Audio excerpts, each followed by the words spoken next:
Hey there. In this tutorial, we're going to look at the new voice tools available in Blackboard. And specifically, we're going to focus on how to set up a voice board in Blackboard. So once you have logged on to your Blackboard account, pick a class that you want to set this up in.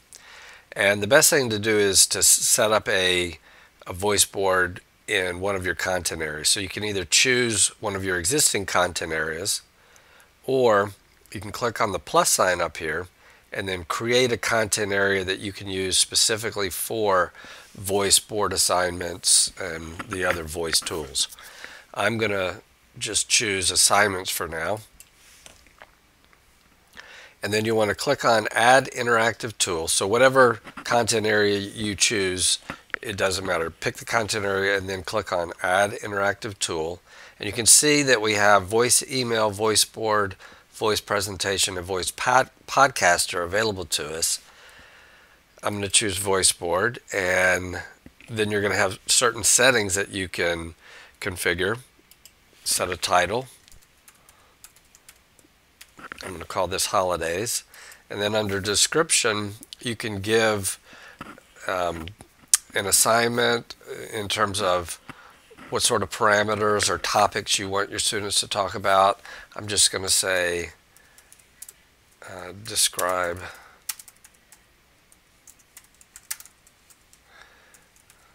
your holiday vacation. And then under settings, you can adjust the audio quality. The standard quality is going to be fine for pretty much anything you want to do, but you have 4 choices here from basic all the way up to superior. If you were going to be using this for a formal assessment, you may want to bump the quality up to good, but standard is going to be fine, so I'm going to leave that there. Under the max message length, you have a choice from 15 seconds all the way up to 20 minutes. I'm going to set this at 1 minute. And this would be a good way to get your students, particularly if you're a world languages teacher, a good way to get your students prepared for doing things like PALS testing, and particularly things like the oral part of an AP test where they need to get used to speaking for a certain length of time. Now, by default, all students are allowed to start a new thread, which just basically means they can start a new topic within the voice board that you're setting up. And you may or may not want that. If you don't, you can deselect it. If you're going to be using the voice board for formal assessment, then you want to make sure that you check the private box here. And you'll notice that when you do that, the allow students to start a new thread gets deselected. What making it private does is it prevents students from responding to other students as well as listening to other students. And in an assessment situation, keep in mind that the recording of the students is going to be their answer, and so you probably don't want them to be able to do that. So making it private would be a good idea if you're going to be using it for assessment purposes. I'm going to just leave it as the default. Now, if you want to grade their recordings, you can check the grade box and then give it a certain number of points. We're not really going to be worried about that in this demonstration, but I'll do it just so that you can see what it looks like. And then under options, you of course have the choices whether or not to make it available, and then to set any date and time restrictions, which again, if you're going to be using it for formal assessment, would be a good idea to restrict the times. You don't want students doing the recordings before the test, and you certainly don't want them doing it after the test. So I'm going to leave the defaults though. Once you have all your configuration settings, click Submit, and you'll see the voice board show up as an entry under whatever content area you've chosen. To enter it, you just click on the link here, Enter Voice Board, and take a second to load up. And once it does load up, you'll see a screen that looks like this. And as an instructor, you're always going to see this new message button.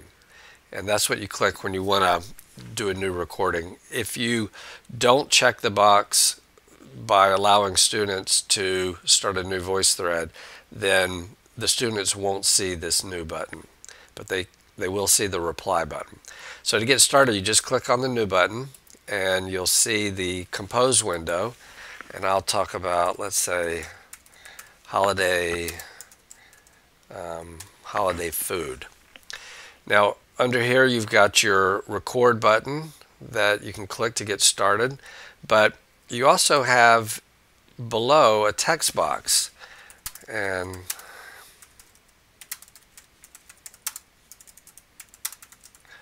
I can type anything I want to in there. So as an instructor, you could use this to give further instructions for the voice board. As a student, and you might want to prompt your students about this, you could use this to write down vocabulary or keywords, things that you want to make sure that you talk about in your recording. So you could say, food, travel, friends, whatever. And when you're ready, you just click the record button and it will start recording, and you can see the little meter over here is registering my voice, so you know that it is recording. You can see the countdown here, and then you can see this little red dot moving along the progress bar, letting you know that how much time you've got. When you're done, well, if you want to, you can click on the pause button to stop it if you want to, catch your thoughts or catch your breath, whatever.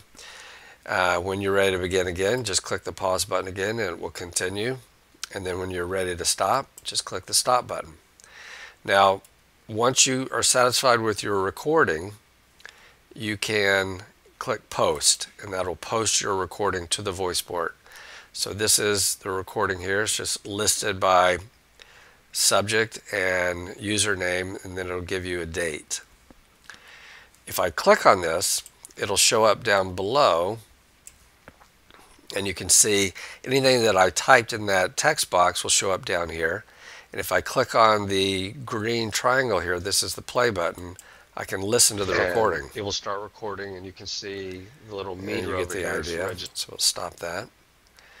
And so that's basically how you do a recording. Now, I'll show you what this looks like from a student's perspective here. Let me minimize this window, and we'll go here. And let me refresh this.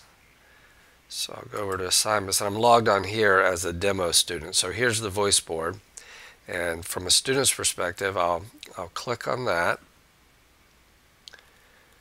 and give it a second to load up. And here you can see the recording that I just made as an instructor. So if I click on that as a student, I can listen, I can see anything that was typed down here. I can also click the play button to listen to it, and it will start recording, and you can see. And once I'm done, I can stop. And then, because we left the default setting of allowing students to start a new thread, if I wanted to, instead of talking about holiday food, I could start a new thread as a student and talk about, let's say, holiday travel, or whatever. But if I wanted to, I could also just click reply and reply to that one. So if I need to type something down there, I can, but I'll just click the record button and it will begin recording my voice. And so I'll just reply to the previous message, the one that the instructor set, and when I'm done, click stop. Make sure I click the post button, and you'll see this shows up as a reply underneath that original message. Now, again, let me show you what this will look like from the instructor's point of view. We'll go back here, and again, let me refresh my browser. Go back to assignments, and okay, so here's the original voice board that I did. You'll notice now there's a little triangle here, a little disclose button. So if I click that, you'll see the reply from, it says instructor 1, and that's really just my sort of demo student account. But from your perspective, you would see all of your student responses down below here. Or, as I say, if you're going to allow them to start a new thread, you would see different topics, but then any replies would show up underneath each topic. And then if you want to listen to that student, you just click on it and click the play button down here, and it will begin recording, and you can listen. So I'll just, when you're done, you could, if you want to, grade it. Since we set the, we check the box by the grade setting and set it for a certain number of points, what you would do is listen to all your students and maybe make some notes as to how well they did, and then go up here to the grade this board. Now, if you don't check that grade box when you're initially setting up the voice board, this will be inactive. You won't be able to click on this. But because we did check that setting, we can click on this grade button, and my roster will show up here. So this will be all the different students in this class. And any student that has actually posted a message will show up here. It'll tell me the number of posts that they've made. It'll tell me the average length of time. And then if I want to, I can go in here and assign them points for that particular voice board. So that's the basics for how to set up a voice board, and what it looks like from both the instructor as well as the student's perspective.